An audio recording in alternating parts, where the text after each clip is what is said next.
As a freelancer, ito yung pinaka-importanteng skill na kailangan yung ma-learn. So, matagal na ako sa freelancing at mahilig akong mag-upskill, mahilig mag-aral, mag-take ng course, etc. Kasi ang purpose natin is mag-level up o tumaas yung rate, etc.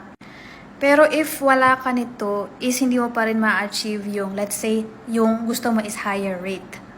So, sana mas early ako nag-focus dito. Pero ngayon sinasabi ko sa inyo, na kahit anong upskill nyo, pag wala kayo nito is walay pa rin. So, ang skill na to is clear and confident communication. For example, sa akin is, since mataas na yung experience ko, gusto ko nang mag-level up sa senior level.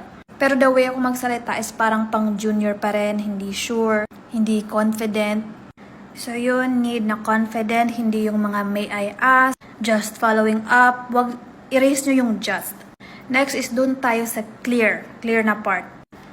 Let's say technical yung work mo, tapos the way ka magsalita sa meetings is super, yung parang ikaw lang nakakaintindi sa work mo.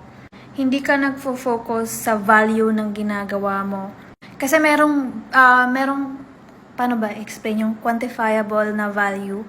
Basically, ang point ko is dapat maintindihan ng client ang value mo.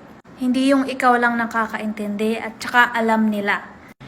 Kasi kahit ano pang explain mo na sobrang daming marami kang finix na code, na mga ticket, etc.